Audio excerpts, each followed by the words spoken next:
اللهم صل على سيدنا ومولانا محمد وعلى آل سيدنا ومولانا محمد وبارک وسلم۔ ہمارے ملک کی موجودہ صورتحال کے حوالے سے کچھ حضرات نے سوالات کیے، مناسب معلوم ہوا کہ ان کا تذکرہ کر دیا جائے، خصوصاً مختلف علاقوں میں آنے والے سیلاب کے حوالے سے کہ کیا یہ اللہ کا عذاب ہے یا آزمائش ہے، یا اس کو ہم کیا نام دیں گے۔ سب سے پہلی بات، اللہ رب العزت نے قرآن مجید میں ارشاد فرمایا ہے ظہر الفساد فی البر والبحر بما کسبت ایدی الناس، بحر و بر میں فساد برپا ہوا لوگوں کے کرتوتوں کی وجہ سے، ایک بات۔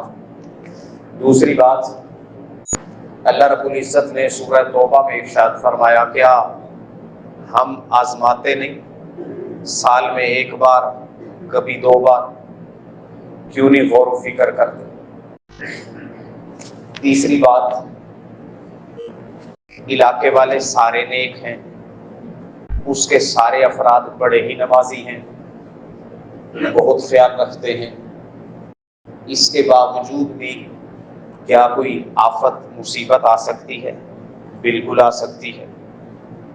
اللہ رب العزت نے قرآن مجید میں تذکرہ فرمایا ہے کہ ہم تمہیں ضرور آزمائیں،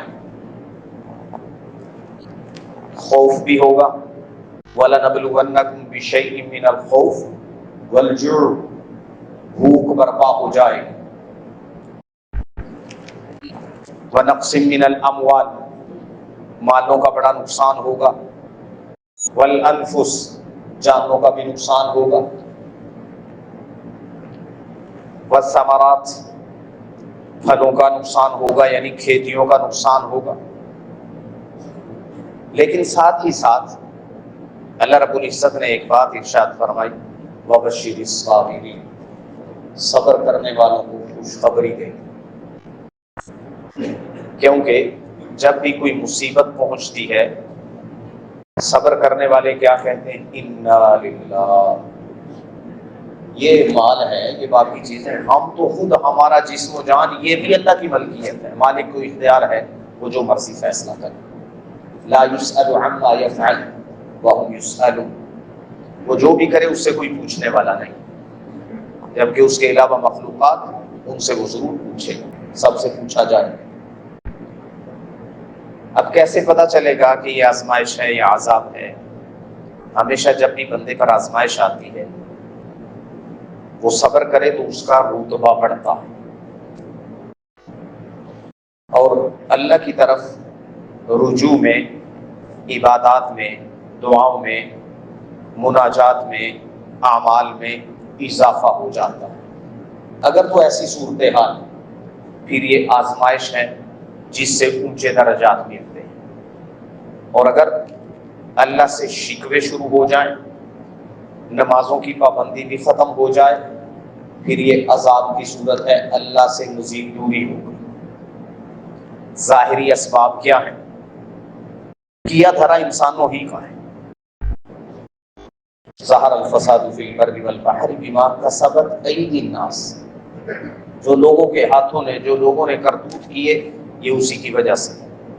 جنہوں نے جنگلات کٹوائے وہ ذمہ دار، جنہوں نے درخت کاٹنے کے لائسنس جاری کر دیے وہ ذمہ دار، جنہوں نے نالوں کے اندر، دریاؤں کے اندر، ندیوں کے اندر یا چشموں کی، نالوں کی گزرگاہوں میں تعمیرات کرنے کے لائسنس جاری کیے وہ ذمہ دار، جنہوں نے لائسنس لیے وہ بھی ذمہ دار، جنہوں نے تعمیرات کی ہیں وہ بھی ذمہ دار، کیونکہ رستے، ندی، نالے یہ قدرت نے متعین کیے ہوتے ہیں، ان کے رستے، جب ان میں چھیڑ چھاڑ کی جائے تو پھر نتیجہ بھگتنا پڑتا، وہ نتیجہ بھگت لیے۔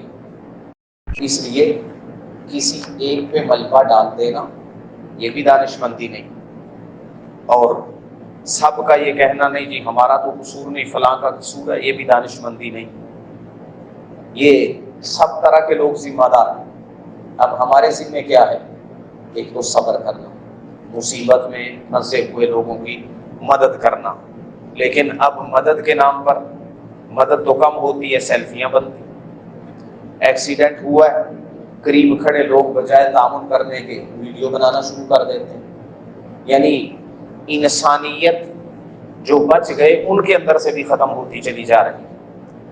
یہ ہمارا بھی امتحان ہے کہ اس مشکل گھڑی میں اب ہم کرتے کیا ہیں۔ اس لیے اپنے اعمال کی طرف توجہ کرنی چاہیے، اپنے اعمال کو دیکھنا چاہیے۔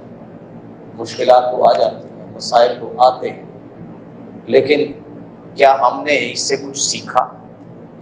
کیا ہم نے کوئی سبق حاصل کیا؟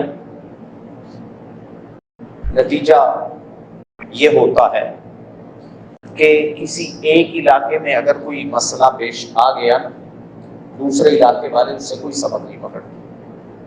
یہ ہم سب کے لیے کتنی ایسی جگہیں ہیں جہاں سوسائٹیاں بنانا ممنوع ہے، کئی ایسی جگہیں جہاں تعمیرات کرنا ممنوع، لیکن اپنے ناجائز ذرائع استعمال کرتے ہوئے لوگ زبردستی ٹھونس دھاندلی سے یا تو بدماشی سے وہاں تعمیرات بنا لیتے ہیں، یا تعلقات استعمال کر کے این او سی لے لیتے ہیں، یا این او سی کے بغیر اتنی سوسائٹیاں ہمارے یہاں ملک میں موجود ہیں۔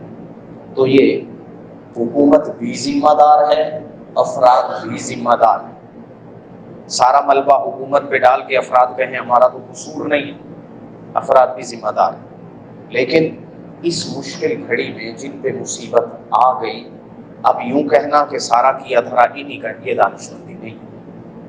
اس وقت ان کو مدد کی ضرورت ہے، ان کو ویڈیوز کی سیلفیوں کی ضرورت نہیں، ان کو مدد کی ضرورت ہے۔